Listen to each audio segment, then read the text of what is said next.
Selamat pagi jemaat yang dikasihi Tuhan Yesus Kristus. Kita akan memulai ibadah kita pada pagi hari ini. Jemaat dimohon untuk berdiri. Mari kita bersatu teduh. Kita mempersiapkan hati dan pikiran kita untuk masuk ke dalam ibadah.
Sebab kematian Kristus adalah kematian terhadap dosa, satu kali untuk selama-lamanya, dan kehidupannya adalah kehidupan bagi Allah.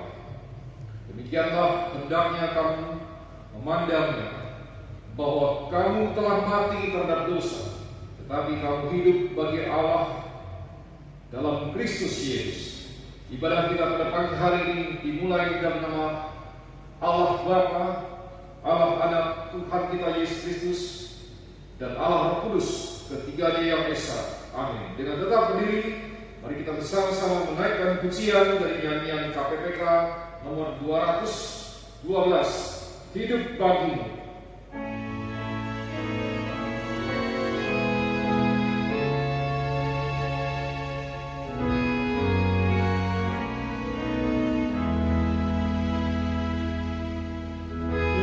you.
ketiga dan yang keempat.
Mari kita berdoa. Bapa di surga, kami datang kembali kepadamu dengan hati yang bersyukur untuk kasih karunia-Mu, pemeliharaan dan penyertaan-Mu. Kami datang kepadamu dengan kerendahan hati kami yang seharusnya tidak layak berada di hadapan-Mu karena keberdosaan kami, namun Engkau melayakkan kami. Ampunilah segala dosa dan kesalahan kami.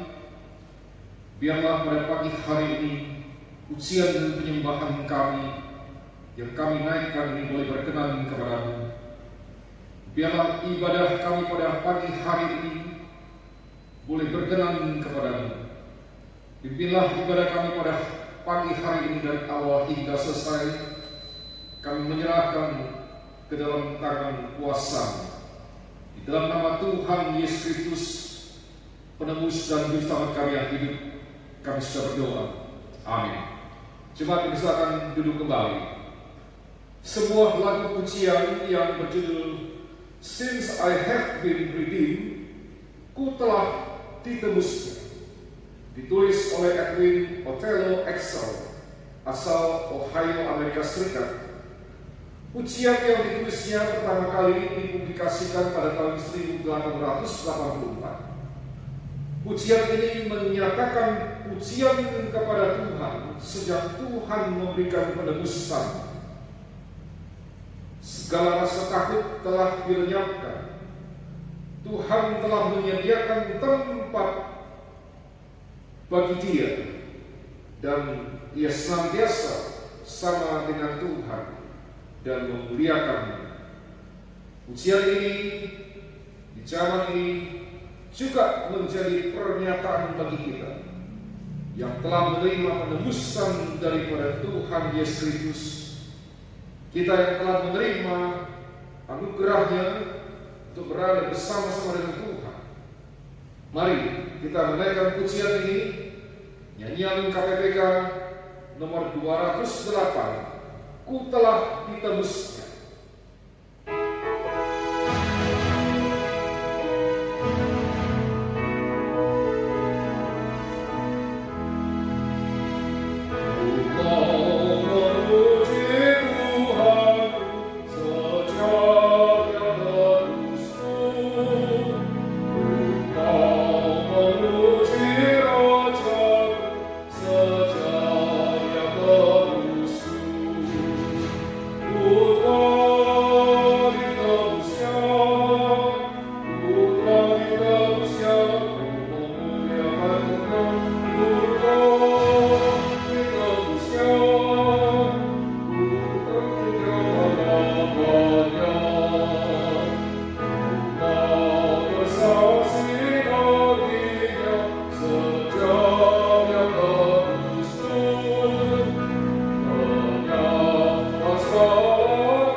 Kita menyanyikan bait yang ketiga.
Mari kita sekali lagi kita berdoa. Bapa di surga, berikanlah kepada kami hikmat pada pagi hari ini untuk sungguh-sungguh dapat memahami firman yang akan diberikan, agar kami dapat mengerti akan kebaikan yang diberikan kepada orang-orang yang mengasihi dan yang telah Engkau pilih dan yang Engkau telah tentukan sesuai dengan rencana-Mu yang kekal. Berkati hamba-Mu yang berkekurangan dan yang terbatas ini, yang melaluinya firman-Mu boleh dipercayakan untuk disampaikan. Demikian pula jemaat-Mu yang mendengarkan, kami mohon Roh Kudus-Mu untuk memimpin seluruh hati dan pikiran kami, sehingga hati dan pikiran kami hanya tertuju kepada-Mu saja. Kami sambut firman-Mu dengan sukacita. Terpujilah nama-Mu di dalam nama Tuhan Yesus Kristus, penebus dan juru selamat kami yang hidup, kami sudah berdoa. Amin. Mari Bapak Ibu Saudara sekalian yang dikasihi Tuhan Yesus Kristus, kita bersama-sama membuka Alkitab. Kita membaca dari Kitab Perjanjian Baru, surat Roma pasal 5 ayat 12 sampai dengan 19. Surat Roma pasal 5 ayat 12 sampai dengan 19.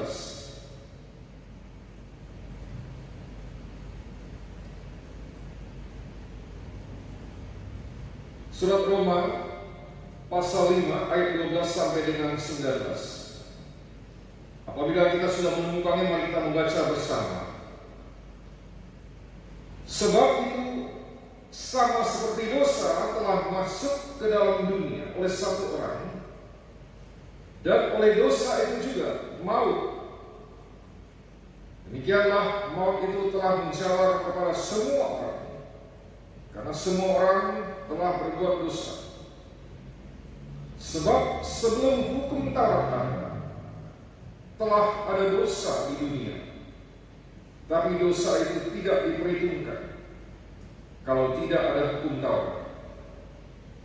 Sungguh pun demikian, maut telah berkuasa dari zaman Adam sampai kepada zaman Musa, juga atas mereka yang tidak berbuat dosa dengan cara yang sama seperti yang telah dibuat oleh Adam, yang adalah gambaran Dia yang akan datang.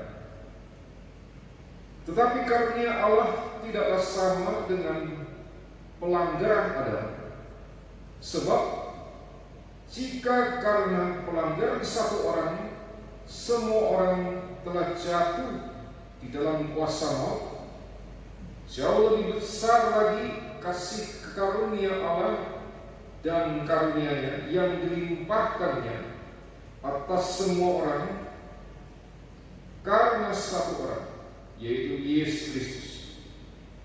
Dan kasih karunia tidak berimbangan dengan dosa satu orang, sebab penghakiman atas satu pelanggaran itu telah mengakibatkan penghukuman, tetapi penganugerahan karunia atas banyak pelanggaran itu mengakibatkan pembenaran.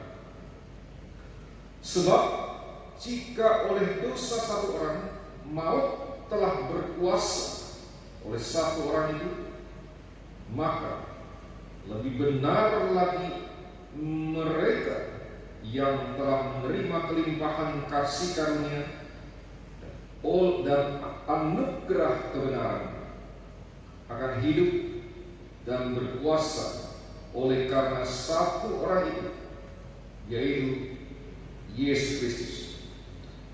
Sebab itu, sama seperti oleh satu pelanggaran semua orang beroleh penghukuman, demikian pula oleh satu perbuatan kebenaran semua orang beroleh pembenaran untuk hidup. Jadi sama seperti oleh ketidaktaatan satu orang semua orang telah menjadi orang berdosa, demikian pula oleh ketaatan satu orang semua orang menjadi orang benar. Demikian pembacaan firman Tuhan. Berbahagialah kita yang membaca, yang mendengar, yang memelihara, serta yang melaksanakan firman Tuhan setiap saat. Bapak Ibu Saudara yang dikasihi Tuhan Yesus Kristus, semua manusia di atas permukaan bumi ini yang terdiri dari berbagai bangsa, berbagai suku bangsa, bahasa, agama dan kebudayaan, mengakui bahwa ada satu problem yang sama yang harus dihadapi oleh semua manusia tanpa kecuali, yaitu problem kematian. Sebuah statistik mencatat bahwa rata-rata ada 9 orang yang meninggal dunia setiap 5 detik di seluruh dunia. Jadi dapat dikatakan bahwa kematian ini adalah hal yang paling menakutkan, dan tidak ada manusia yang suka membicarakan tentang kematian. Namun suka ataupun tidak suka, tetapi cepat atau lambat, maka semua manusia akan menghadapinya dan akan mengalaminya. Jadi jikalau pada hari ini saudara dan saya berada bersama-sama, mungkin saudara berada di rumah, saudara sedang berada di luar rumah, sedang beraktivitas, mungkin esok hari saudara sudah berada di dalam lemari pendingin jenazah di rumah duka, dan lusa saudara juga sudah berada di dalam peti jenazah. Lalu beberapa hari kemudian saudara sudah berada di dalam tanah di pemakaman. Nah, sampai pada hari ini kemajuan teknologi dan kedokteran secanggih apapun tidak bisa mencegah dan tidak bisa menghilangkan kematian di atas permukaan bumi ini. Walaupun perkembangan dunia medis semakin maju, tetapi kemajuan medis itu tidak dapat membuat seorang pun untuk hidup selama-lamanya. Pengobatan dan kemajuan medis itu juga belum tentu dapat mengobati dan dapat menyembuhkan semua orang dari sakit penyakit yang dia derita. Terlebih kalau seseorang menderita penyakit terminal ill, yaitu penyakit yang sudah tidak memiliki harapan untuk sembuh dan hanya melewati waktu dan hanya menghitung waktu, mungkin dalam tempo 6 bulan atau kurang dari 6 bulan, maka penderita terminal ill itu akan meninggal dunia.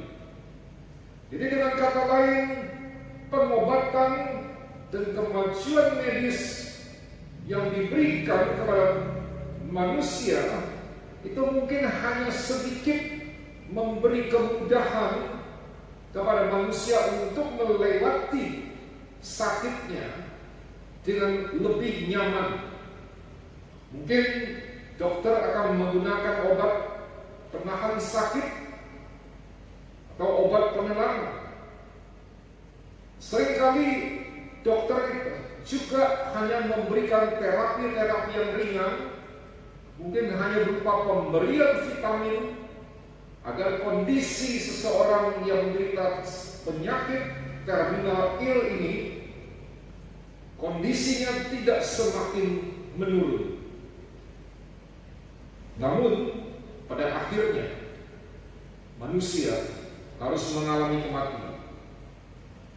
Nah, ini adalah suatu problem yang terbesar yang harus dihadapi oleh setiap manusia.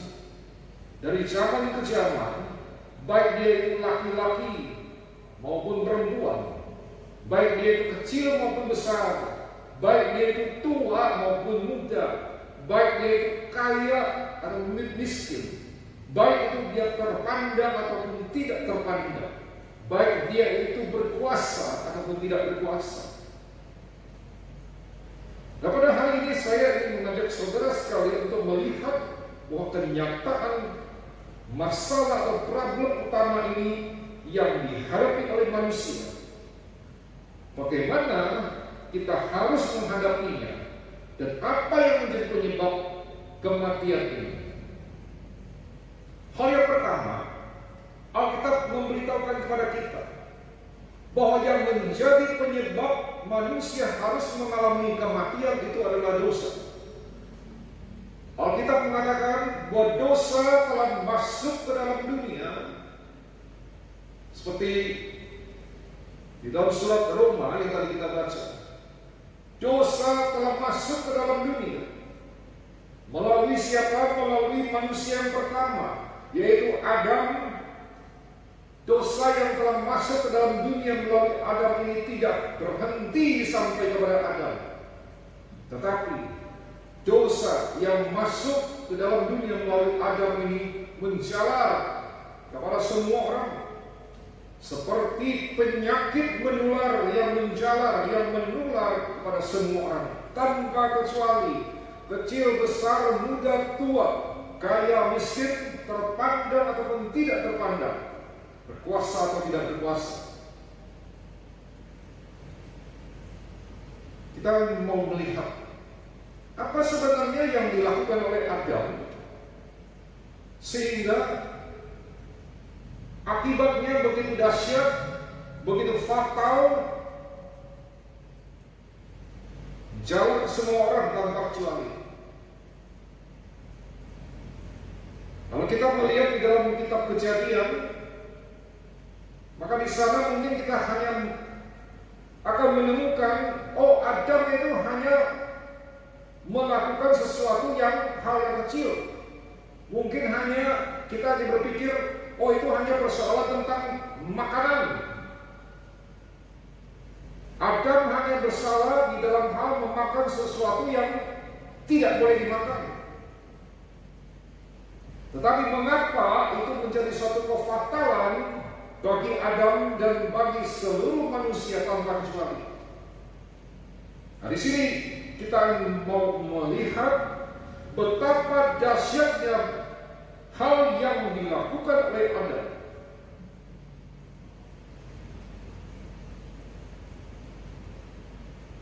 Hal yang dilakukan oleh Adam ini tidak hanya kita berpikir bahwa itu hanya tentang makanan. Tapi di sini kita boleh melihat bahwa Adam telah melawan perintah Tuhan. Adam telah melakukan perlawanan terhadap perintah Tuhan. Kitab Kejadian pasal 2 ayat 16 dan 17. Firman Tuhan mengatakan, Tuhan memerintah kepada manusia yang bernama Adam, semua pohon di dalam taman ini boleh kau makan buahnya dengan bebas, kecuali dari pohon yang memberi pengetahuan tentang yang baik dan yang jahat itu, buahnya tidak boleh kau makan. Jika engkau memakannya, engkau pasti akan mati pada hari itu juga. Jadi Tuhan Allah memerintahkan kepada Adam, semua pohon di dalam taman Eden itu buahnya boleh kau makan. Boleh kau makan dengan bebas. Tetapi kecuali hanya satu pohon yang buahnya kamu tidak boleh memakannya. Saya kira kita semua jelas akan perintah Tuhan di dalam hal ini. Kalau saudara dan saya menjadi Adam, saudara dan saya juga pasti jelas tentang apa yang diperintahkan oleh Tuhan kepada saudara dan saya. Semua buah yang ada di taman ini boleh kau makan. Tapi hanya ada satu buah yang dihasilkan oleh pohon tertentu, hanya pohon yang satu itu tidak boleh kau makan. Kalau kau memakannya pada hari itu juga, engkau pasti akan mati. Jadi jelas, clear perintah Tuhan ini. Kalau kita memikirkan, bukankah Adam itu tidak akan kelaparan jika tidak memakan buah pohon dari pohon yang satu yang dilarang oleh Tuhan itu? Tidak mungkin akan kelaparan kalau hanya tidak memakan buah yang satu itu. Tetapi pertanyaannya adalah, mengapa Adam memakannya?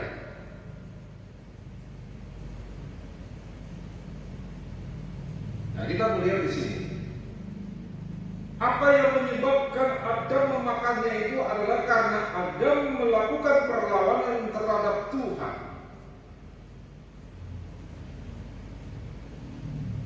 Nah, itu sebabnya di dalam Kejadian pasal 3 ayat 4 sampai ke 6,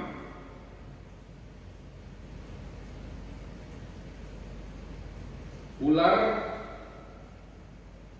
yang merupakan binatang yang paling cerdik di antara segala binatang datang kepada Hawa, pendamping daripada Adam itu. Ular itu berkata, sekali-kali kamu tidak akan mati, tetapi Allah mengetahui bahwa pada waktu kamu memakannya mata-matamu akan terbuka, dan kamu akan menjadi seperti Allah. Tahu tentang yang baik dan yang jahat. Nah, lalu Hawa itu melihat bahwa pohon itu baik, buah pohon itu menarik, buah pohon itu kelihatannya sedap, pohon itu sangat menarik hati karena sangat memberi pengertian. Lalu ia mengambil dari buahnya dan dimakannya, dan diberikan juga kepada Adam sang suami yang bersama-sama dengan dia. Dan Adam sang suaminya itu pun memakannya. Jadi ini jelas di dalam hal yang pertama, Tuhan memberikan perintah kepada Adam, jangan kau makan. Itu perintah yang jelas. Tetapi mengapa Adam memakannya?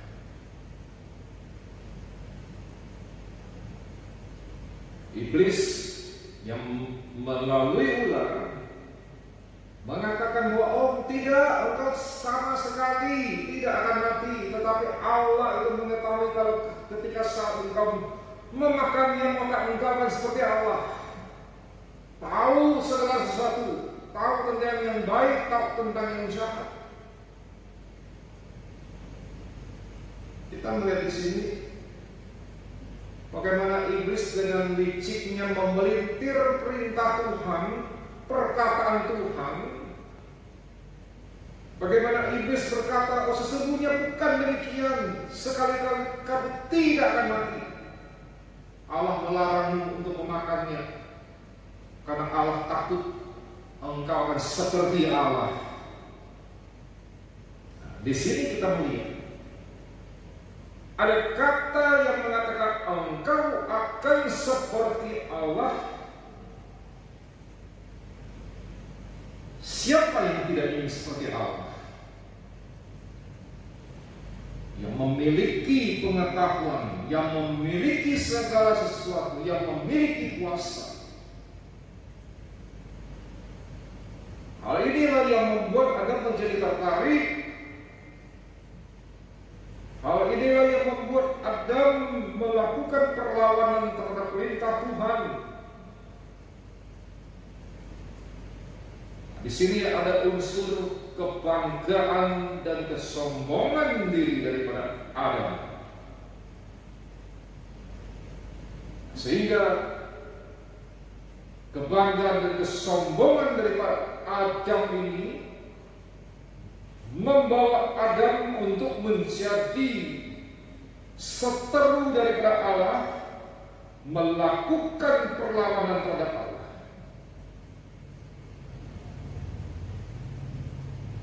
Lalu kemudian inilah yang menyebabkan Adam memakannya.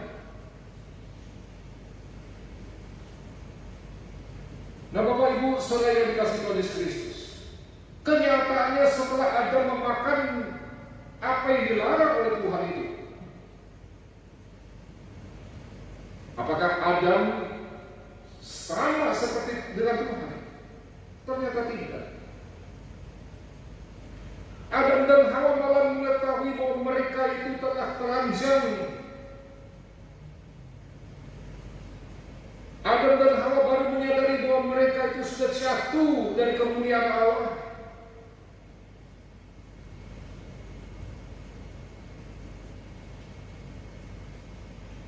Dan memang ternyata Adam dan Hawa tidak pernah sama seperti Allah.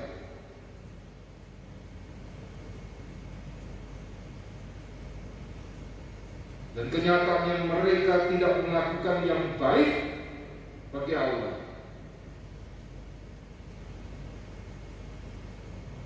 Tetapi mereka dan keturunannya cenderung melakukan sesuatu yang jahat daripada yang baik. Dan itu sebabnya keturunan daripada Adam sampai kepada manusia di zaman ini lebih cenderung melakukan segala sesuatu yang jahat, baik di dalam pikiran, perasaan, kehendak, bahkan di dalam hati nurani manusia pun. Itu menjadi jahat. Dan tidak ada perbuatan baik apapun yang dapat dilakukan oleh manusia. Bahkan segala sesuatu yang disediakan oleh Tuhan bagi manusia itu dipakai oleh manusia hanya untuk memuaskan hawa nafsu manusia. Dan manusia tidak lagi memiliki akal budi. Manusia telah menyeleweng. Kerongkongan manusia itu bagaikan kuburan yang terbuka menganga, dengan lidah yang penuh dengan tipu daya, dengan bibir mereka yang menyemburkan fitnah seperti bisa ular, dengan mulut yang terucap penuh dengan perkataan sumpah serapah, penuh dengan kutukan dan kecaman. Langkah kaki manusia itu lebih cepat untuk menyiksa dan membunuh manusia yang lain. Tidak ada jalan damai. Mereka tidak merasa takut kepada Tuhan. Inilah total daripada kebejatan yang dilakukan oleh manusia. Total daripada kerusakan yang disebabkan oleh dosa. Selain daripada dosa, apalagi yang masuk ke dalam dunia ini? Kita melihat kembali di dalam Roma pasal 5 ayat 12. Di sana dikatakan maut juga masuk ke dalam dunia karena semua orang telah berbuat dosa. Jadi begitu dosa masuk ke dalam dunia, maka maut juga ikut masuk ke dalamnya. Ini kerusakan yang lebih hebat yang disebabkan oleh dosa, yaitu maut, kematian. Kematian itu juga ikut masuk ke dalam dunia. Nah, itu sebabnya manusia mengalami kematian. Kematian yang kita pikirkan itu tidak hanya kematian di dalam aspek tubuh jasmani kita saja. Tetapi kematian ini adalah kematian terdiri dari 3 aspek. Yang pertama, yaitu kematian rohani. Setelah Adam dan Hawa berbuat dosa, maka tidak ada lagi tempat bagi mereka untuk di hadapan Tuhan yang Maha Kudus. Mereka tidak lagi mempunyai hak untuk tinggal di Taman Eden. Mereka tidak lagi mempunyai hak untuk menikmati persekutuan dengan Allah. Mereka tidak punya hak untuk memakan buah pohon kehidupan itu. Aspek kedua, manusia mengalami kematian tubuh jasmani. Tubuh manusia tidak lagi hidup selama-lamanya. Di dalam Kejadian pasal 5 di sana saudara dapat membaca bahwa semua keturunan Adam yang tercatat di dalam Kejadian pasal 5 selalu berakhir dengan kalimat lalu ia mati. Manusia diberikan nafas kehidupan oleh Allah, tetapi karena keberdosaan manusia, kematian maut datang kepada manusia. Maka nafas kehidupan yang Allah berikan kepada manusia itu adalah nafas kehidupan yang di dalam tempo, di dalam waktu yang terbatas. Jadi manusia itu berasal dari segumpal tanah yang mati, yang kemudian diberikan nafas hidup oleh Tuhan Allah. Lalu kemudian dia menjadi makhluk hidup.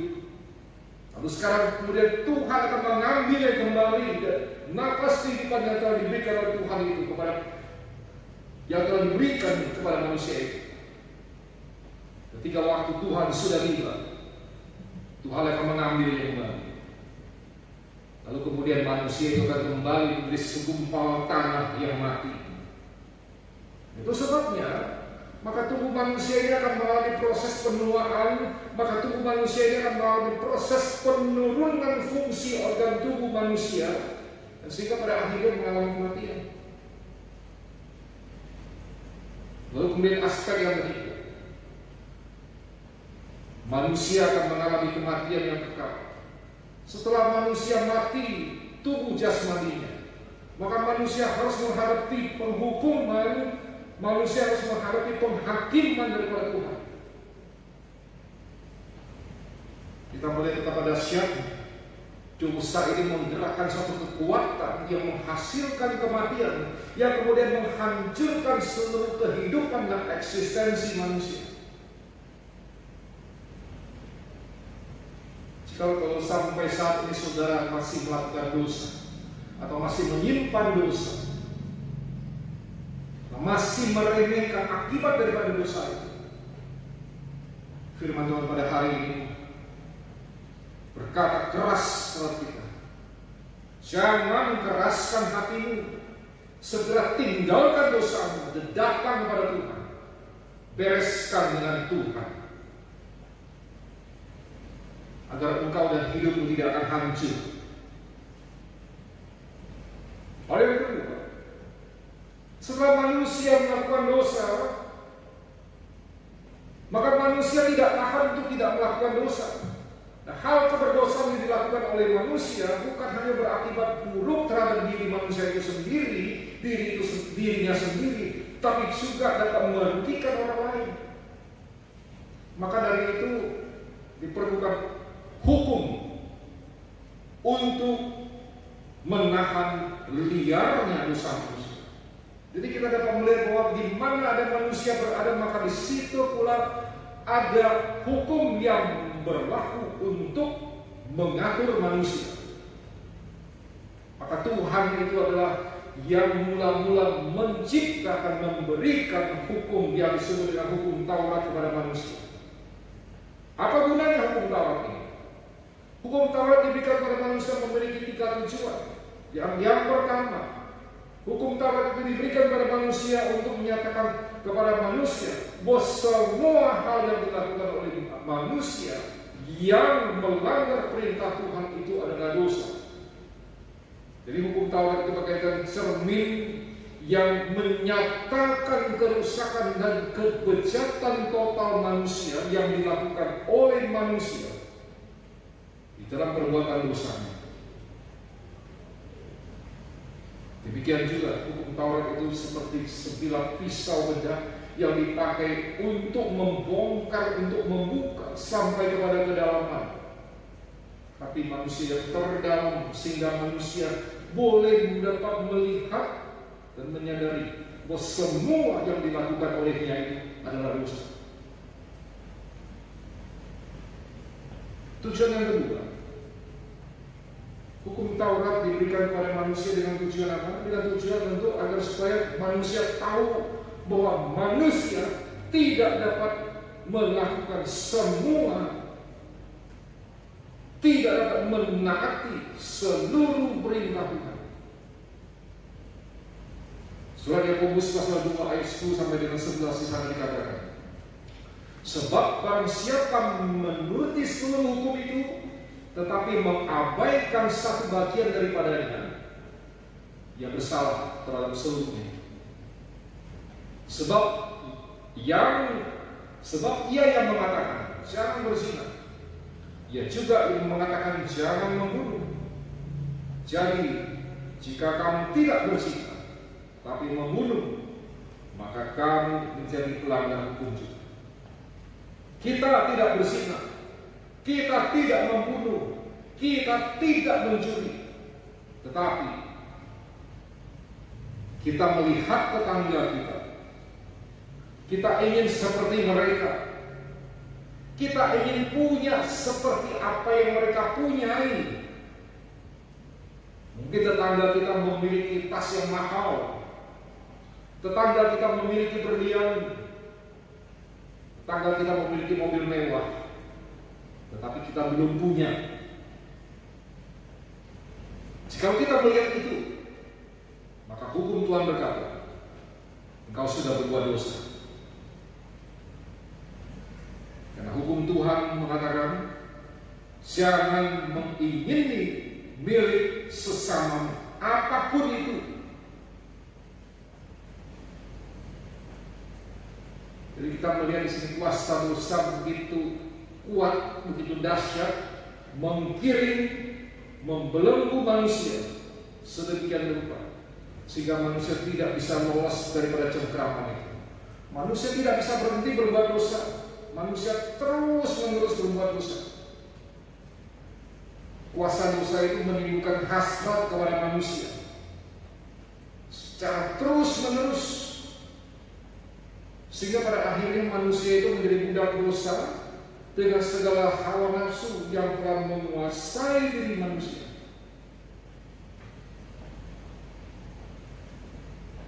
Kita mau melakukan perbuatan baik, kita mau meninggalkan dosa, kita mau tidak melakukan dosa, tetapi kenyataannya apa? Kita gagal dan gagal lagi. Mungkin pada hari ini kita menahan-nahan diri untuk tidak melakukan dosa, tetapi besok kita tidak dapat menahan diri sehingga kita kembali melakukan dosa. Itu sebabnya sungguhnya manusia membutuhkan Tuhan untuk membuat manusia itu taat.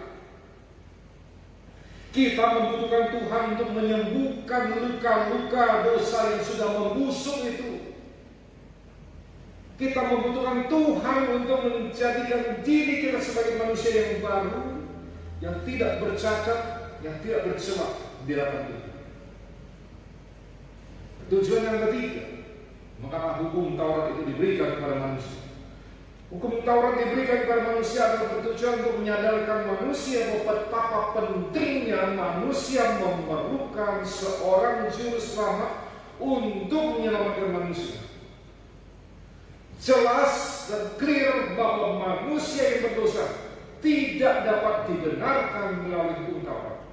Tadi saya sudah menyampaikan bahwa tidak ada seorang manusia pun yang dapat menaati seluruh perintah, seluruh hukum daripada Tuhan. Bahkan perbuatan baik manusia pun yang begitu banyak yang dilakukan oleh manusia seumur hidup, di dalam sisa hidupnya sekalipun, tidak dapat membuat manusia itu dibenarkan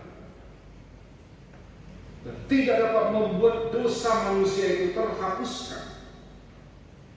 Satu-satunya cara agar manusia itu dapat dibenarkan, memperoleh penghapusan dosa, itu hanya beriman di dalam Kristus Yesus. Kita menaruh harapan kita kepada kebaikan, anugerah, belas kasihan daripada Allah yang Allah berikan kepada kita di dalam Kristus Yesus. Maka dosamu akan diampuni dan engkau akan dibenarkan. Seperti seorang terhukum yang sudah menerima vonis, sudah menerima keputusan hakim untuk dihukum mati, tetapi karena kebaikan, karena anugerah, karena belas kasihan dari sang hakim itu, sehingga kita mendapatkan amnesti, kita mendapatkan pengampunan, sehingga hukuman mati yang telah dijatuhkan itu pun dicabut. Nah, Bapak Ibu Saudara sekalian yang dikasihi Tuhan Yesus Kristus, semakin lama kita ikut Tuhan, semakin kita dekat dengan Tuhan, maka seharusnya semakin kita menyadari bahwa sebenarnya kita tidak layak, kita bukan orang yang layak menerima pengampunan Tuhan. Tetapi Tuhan yang memberikan kebaikan, Tuhan yang memberikan anugerah, Tuhan yang memberikan belas kasihan kepada kita. Dan itu sebabnya kita diperkenankan mendapatkan pengampunan itu. Harga pengampunan itu begitu mahal. Kristus yang datang langsung membayar harga dengan dirinya di atas Kalvari. Setiap daripada kita tidak boleh menerima kebaikan anugerah belas kasihan Tuhan dengan sikap take for granted.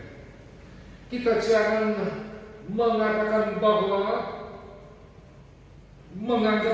memang sudah seharusnya begitu, memang sudah semestinya begitu. Kita jangan menganggap bahwa kasih karunia Tuhan ini sebagai kasih karunia yang murahan, lalu kemudian kita kembali melakukan dosa. Tapi seharusnya kita menghormati dengan cara hidup kita yang penuh dengan ketaatan kepada Tuhan. Yang terakhir, Adam telah menerima hidup daripada Allah, tapi Adam telah menyalahgunakan hidup yang diberikan oleh Allah ini. Adam telah memakai anugerah Allah ini untuk melanggar perintah Allah, sehingga Adam dan keturunannya harus dihukum. Tetapi Kristus yang lahir, yang hadir ke dalam dunia adalah anak manusia yang taat kepada Bapa. Ketaatan Kristus kepada Bapa itu membuat semua orang yang berada di dalam Kristus itu menjadi orang yang dibenarkan. Barang siapa yang berada di dalam Kristus itu dibenarkan. Dan ini yang disebut sebagai kasih karunia Allah di dalam Kristus yang lebih besar daripada dosa,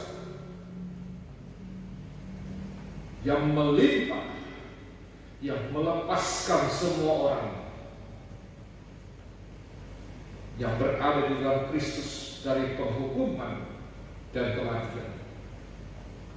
Sehingga melalui kematian dan kebangkitan daripada Kristus, manusia mendapatkan pembenaran, mendapatkan justification untuk mendapatkan hidup yang kekal. Walaupun tubuh jasmani harus mengalami kematian, persoalannya adalah apakah kita saat ini sudah in Christ, sudah berada di dalam Kristus, atau kita masih berada di luar Kristus. Hari ini, Bapak Ibu Saudara sekalian, Tuhan berkata kepada kita, tidak ada dosa yang tidak dapat dibersihkan oleh darah Kristus. Kasih karunia Kristus itu jauh lebih melimpah daripada dosa yang kita lakukan. Dan itu sebabnya janganlah keraskan hati kita. Jangan keraskan hatimu. Jangan tolak kasih karunia-Nya. Mari kita datang kepada-Nya. Kita tinggal, kita hidup di dalam Kristus. Kita menjadi orang yang dibenarkan oleh Kristus, dan kita dapat mendapatkan hidup yang kekal daripada-Nya. Amin. Mari kita berdoa. Tuhan Allah sumber dari segala hikmat dan anugerah, kami boleh bersyukur kepada-Mu bahwa Engkau memberikan kami kesempatan untuk mengenal-Mu. Engkau berkenan menyatakan diri-Mu kepada kami melalui Injil dan menuntun kami untuk mencari-Mu. Kami berterima kasih untuk kebaikan, anugerah dan belas kasihan daripada-Mu. Engkau yang sudah memberikan kami pengampunan di dalam perdosaan kami. Kiranya firman pada hari ini terus mengerjakan panggilan keselamatan yang telah Engkau berikan kepada kami. Biarlah firman pada hari ini senantiasa tinggal di dalam diri kami, sehingga kami dapat berjalan dan hidup dengan penuh dengan ketaatan kepada-Mu. Kami melanjutkan kehidupan kami sampai pada akhirnya dengan kesetiaan yang penuh. Kami menyerahkan diri kami sepenuhnya kepada-Mu, Tuhan. Di dalam nama Tuhan Yesus Kristus yang telah Engkau berikan kepada kami, yang telah menjadi penebus dan juru selamat kami yang hidup, kami sudah berdoa. Amin. Jemaat dimohon untuk berdiri, arahkan hatimu kepada Tuhan. Kasih karunia, anugerah dari Allah Bapa dan dari Tuhan Yesus Kristus, serta pertolongan penghiburan dan persekutuan dari Allah Roh Kudus senantiasa menyertai saudara-saudara sekalian dari saat ini sampai selama-lamanya. Amin. Jemaat silakan duduk kembali saat ibadah selesai. Tuhan memberkati saudara sekalian. Sampai berjumpa minggu depan.